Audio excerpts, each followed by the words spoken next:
Now, I have to say, I've missed the mad rants of sacked MSNBC host Joy Reid. She was an ever reliable source of lefty losing it content, and I'm happy to report she's back with another unhinged diatribe aimed at, you guessed it, Trump supporters. Trump has those kind of voters. They are dedicated to him personally. They care more about him being happy than them being happy. They care more about him having what he wants than them having what they want. They will give up their health care. They will let their daughters be destroyed. They will let their families be destroyed. They will do. There's nothing he can do. He can drown them in Texas. He can take away their FEMA. He can do anything he wants to them. Joining me now is comedian and host of Primetime with Alex Stein on Blaze TV. Alex, Joy Reid, what she said there about Trump voters letting their loved ones drown, I'd say it's a new low for her, but I've said that before, and she always manages to sink further.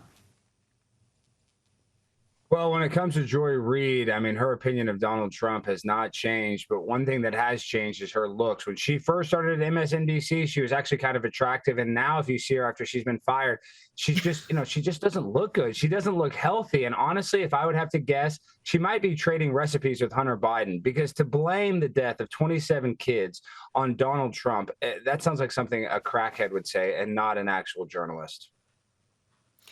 Well, I'm not suggesting she's on crack. I'm just suggesting she is vile, because I could not believe you would say that. The hate is completely overwhelmed her. Her hate for Donald Trump seems to have overwhelmed her. Now, let me play you some amusing footage from New York of Stephen Colbert supporters. They're having a protest for him. Trump must go! Colbert stays! Trump must go! Colbert stays! Trump must go! Colbert stays! There you go. Trump must go. Colbert stays. The show was losing Alex $40 to $50 million a year. It was an awful product, and they're still convinced somehow that Donald Trump was instrumental in getting Colbert sacked. I know, and how ridiculous is that? That literally they're losing over $40 million. I mean, it's not a profitable business strategy for them to stay in business and keep just subsidizing this show that their average audience is 68 years old. I mean, they're trying to skew younger, not older. So Colbert, I'm sorry, you're just not as relevant. You might have good ratings, but they're not enough to put you over the top, and you got to go. And it's sad to see the decline of late night Rita. Even though I don't like his politics, it is kind of sad to see these once great legacies like the Late Show with David Letterman be devolved into whatever Stephen Colbert did to a once great legacy. So I'm happy to see Stephen Colbert be gone, but I miss the good old days of David Letterman and even Jay Leno.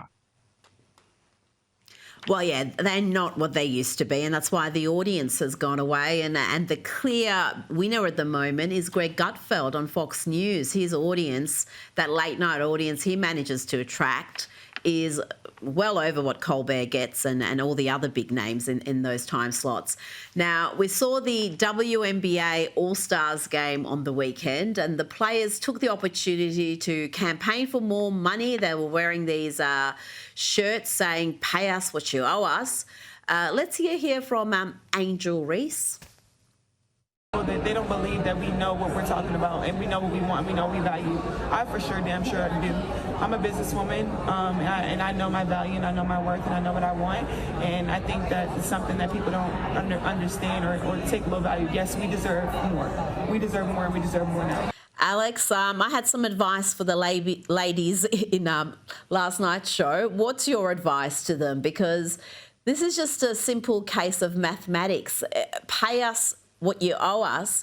The league is making an enormous loss, and it's only existing because of the men's competition funding it. Well, Rita, you're exactly right, but I do have to say this. I think the new price of a Subaru on average is $47,000. So, I mean, how can you blame these women? They want to have a nice Subaru. They want to be able to, at least stay in the Four Seasons instead of staying at a Motel 8. So I'm a little empathetic to these ladies, but at the same time, when high school players play these, women's college basketball players, the male high schoolers oftentimes beat the college level women. So, at the end of the day, Caitlin Clark and Angel Reese have done a lot for the WNBA. But in reality, their league loses millions of dollars every year. It's subsidized by the NBA. So if it wasn't for the men, they wouldn't have a salary at all. So for them to want this, I'm a little empathetic, but at the same time, it's just ridiculous. Just go play basketball. Quit complaining about the amount in your paycheck, because really and truly, the only people care about is the men's basketball.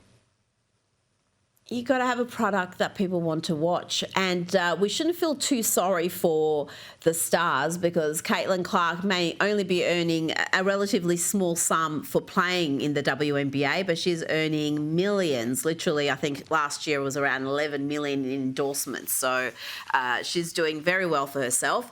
Now, staying in the sporting world, Donald Trump wants to see a return of the Redskins moniker, a proposed new $3.7 billion stadium for what are now called the Washington Commanders, is under pressure from the president, who has threatened to scuttle the deal if the team name is not restored to the Washington Redskins. What do you think about that, Alex? Well, Rita, people accuse me of being anti-LGBTQ, which is impossible because I'm a Dallas Cowboys fan. And the Dallas Cowboys, one of our biggest rivals, is the Washington Redskins. And the reason why this is so important, though, Rita, the first African-American quarterback to ever win a Super Bowl was in 1988, a guy by the name of Doug Williams, and he was a Washington Redskin. And now they do not go and play those old clips because the NFL doesn't want to, show the Washington Redskins' old logo. So by changing the name, they literally whitewashed the first African-American to ever win the Super Bowl. So this is ridiculous. It's always Cowboys versus Redskins, not Cowboys versus Commanders. So I'm happy Donald Trump is actually putting his foot down. And I hope he really does withhold the new stadium for them to change back to the Redskins, because it's ridiculous. This is a legacy. This is NFL. Alex this is what Stein. America is all about. We've run out of time, but thank you so much for joining me